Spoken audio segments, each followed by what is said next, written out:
चला या पुस्तकातील पुढील भागाचा आपण सुरुवात करूया। पहिल्या टप्प्यात ते राष्ट्र नव्या दमाखाच्या खेळाडूप्रमाणे असतं। स्वातंत्र्य लढा देऊन किंवा मग तत्सम काही परिवर्तनात्मक बदल घडून स्वातंत्र्य त्याच्या पदरात पडलेलं असतं। त्यावेळी आपली कार्यक्षमता वाढवण्यासाठी आणि खूप काही करण्यासाठी त्यांची धडपड सुरू असते। ते वेगाने कामाला लागलेलं असतं। जपान, सिंगापूर आणि मलेशिया या बाबतीत हे घडलंय।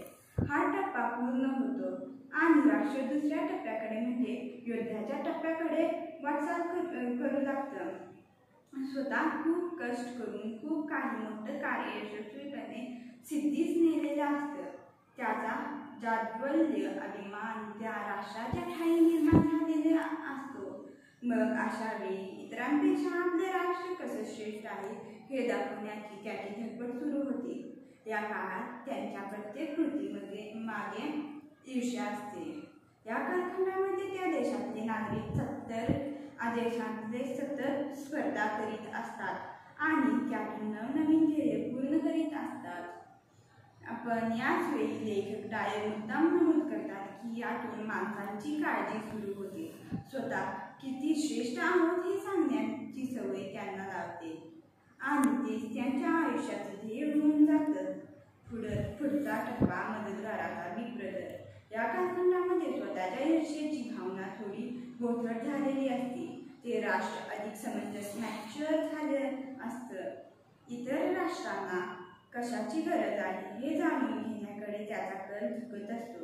या टप्प्यांमध्ये राष्ट्र स्वतःची ध्येय एकीकडे गाठत असतंच, परंतु त्याचवेळी आता आपली ताकद सारखी दाखवण्यात काही हाशील नाही हेही त्याला समजलेले असतं। दुसऱ्यांना मदत करावी ही भावना वाढीस लागते। यापूर्वी सोव्हिएट रशियाने तर देशांचा विकास करण्यासाठी जे ठाम पाऊल उचलले होतं त्यावेळी तो देश याच टप्प्यातून जात होता। युद्धाच्या भूमिकेत बिग ब्रदरच्या भूमिकेत शिरायला त्या राष्ट्राला जसे कष्ट पडतात तसेच कष्ट त्या राष्ट्राच्या नागरिकाला पडतात। अर्थात या टप्प्यामध्ये अनेक वेळा पाठ ही थोपटली जाते। मदतगाराच्या या टप्प्यापेक्षा वरचा टप्पा एक टप्पा आहे। या टप्प्यांमध्ये देश स्वतःला ओळखू लागतो। ते राष्ट्र सहान होत जातं। पृथ्वीवर कोणा एका राष्ट्राची सत्ता कधीच असू नये, पृथ्वी सर्वांचीच आहे हा विचार शहाणपणातून येतो। याच वेळी त्या राष्ट्रातले नागरिक मानवतेचे निष्ठावंत पायी झालेले असतात। या टप्प्याला आत्मसाक्षात्काराचा टप्पा म्हणता येईल। भारत देशामध्ये हा टप्पा यशस्वीरित्या पार करण्याचे सामर्थ्य निश्चितपणे आहे। 40 वर्षांच्या माझ्या प्रदीर्घ कारकिर्दीमध्ये अनेक वेळा मी कामांच्या कक्षा बदलल्या। बदल हा नेहमी निर्णायक व खतर असतो। बदल नवीन विचारांना घेऊन येतो आणि त्या विचारांमधून नवनवीन शोधकार्य घडत असतात। 15 ऑगस्ट 2001 या दिवशी माझ्या कामात बदल करण्याचा निर्णय मी घेतला। मी माझा मनोदय पंतप्रधान अटल बिहारी वाजपेयींना बोलून दाखवला। पुन्हा एकदा त्यावर विचार करा म्हणाले। त्या आधीच्या काही प्रसंगात मी त्यांना माझे मनोदय बोलून दाखवलं होतं, पण त्यांनी मला माझे नेहमीचेच कार्य सुरू ठेवायला सांगितलं होतं। मी रॉकेटमॅन म्हणून जेव्हा काम पाहत होतो तेव्हा सुद्धा टप्प्याटप्प्यानंच मी काम करीत होतो। प्रत्येक टप्पा त्यानं रॉकेटला विशिष्ट मर्यादेपर्यंत वर नेले की तो स्वतःहून रॉकेटला सोडून जात होता। मी 1963 ते 82च्या दरम्यान भारतीय अवकाश संशोधन संस्थेत कार्यरत होतो। 1980 मध्ये भारताच्या पहिल्या सॅटेलाइट लॉन्च व्हेकलला अवकाशात उडान घेतली आणि त्यानं पहिला रोहिणी नावाचा सॅटेलाइट त्याच्या कक्षेत यशस्वीरित्या नेला। भारत त्यामुळे स्पेस क्लबचा सभासद होऊ शकला। SLV-3च्या मोहिमेमध्ये मी त्या प्रकल्पाचा संचालक म्हणून काम पाहिलं।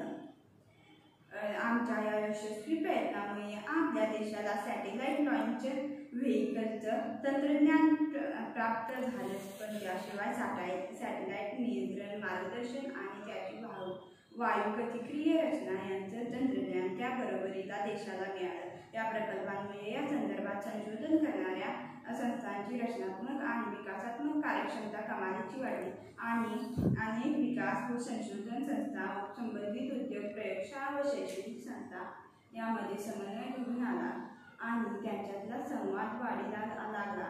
प्रकल्पाचा आणखी एक फायदा म्हणजे या प्रकल्पाच्या माध्यमातून अनेक हुशार आणि चाणाक्ष व्यक्ती समोर आल्या.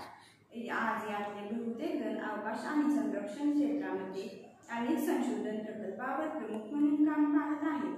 हा माझा पहिला टप्पा होता. यामध्ये मी 3 हाडाच्या अध्यापकांकडून नेतृत्व म्हणजे काय हे शिकलो. हे तिघे म्हणजे डॉक्टर विक्रम साराभाई, प्राध्यापक सतीश धवन आणि डॉक्टर ब्रह्मप्रकाश. काही शिकण्याची आणि ज्ञान पदरात पाडून घेण्याची ती वेळ होती. थँक्यू.